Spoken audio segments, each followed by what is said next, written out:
লেবু লেবু রে,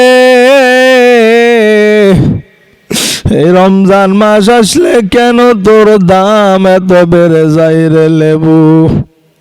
ও লেবু, রমজান মাস আসলে সারাদিন রোজা রেখে আমরা একটু চিন্তা করি তোকে নিয়ে একটু শরবত বানাবো, তোকে সিবাইয়া সিবাইয়া শরবত বানাইয়া ইফতারের মুহূর্তে তোকে দিয়ে কলিজাটা ঠান্ডা করব। কিন্তু লেবু,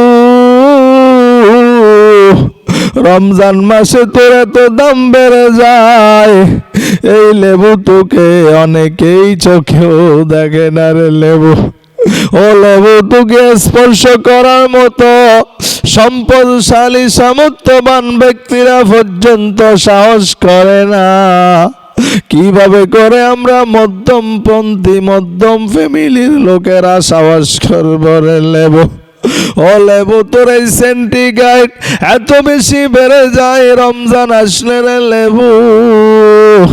তোর এই সেন্টিগ্রেড ভাঙ্গার জন্য 26 গণঅভ্যুত্থান করা হলো, তারপরও দালালদের হাত থেকে, সাদাবাজির হাত থেকে, টেন্ডারবাজির হাত থেকে তোর সেন্টিগ্রেড আমরা ভাঙতে পারলাম না রে লেবু। ও লেবু, আমরা মনে করলাম তোকে দিয়ে সিবাইয়া সিবাইয়া শরবত বানিয়ে খেয়ে একটু আল্লাহর কাছে হাত তুলে দোয়া করব। ও আল্লাহ, লেবুর উৎপাদনটা আরো বাড়িয়ে দাও, লেবুর ফলনটা আরো বাড়িয়ে দাও। ও লেবু, কিভাবে করে দোয়া করবো রে লেবু, এখনো পর্যন্ত হাতের সামনে তোকে ধরতে পারি নাই রে লেবু। ও লেবু, তোর দাম কেন এত বেড়ে গেল, তোর কেন দামটা এত বেড়ে যায় রে লেবু। ও লেবু, রমজানের আগে পরে তোর পচা গন্ধ শুরু হয়ে যায়। ও লেবু, তোর পচা গন্ধে নালাগুলো দুর্গন্ধিত হয়ে যায় রে লেবু। এই রমজান মাস আসলেই লেবু তোর অনেক দাম বেড়ে যায়। রমজান চলে গেলে তোকে মানুষ আর এত বেশি দাম দিবে না, তোর সেন্টিগ্রেডও থাকবে না লেবু রে।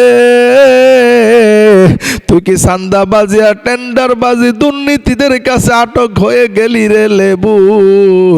আমরা রোজাদারের কাজ পর্যন্ত, আমরা রোজাদারের হাত পর্যন্ত আসতে পারলি না রে লেবু।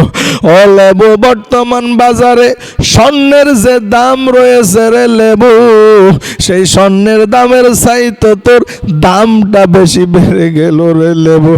রমজান মাস আসলে স্বর্ণের এত বেশি প্রয়োজন হয় না, তুই লেবুর যত বেশি প্রয়োজন হয় রে লেবু।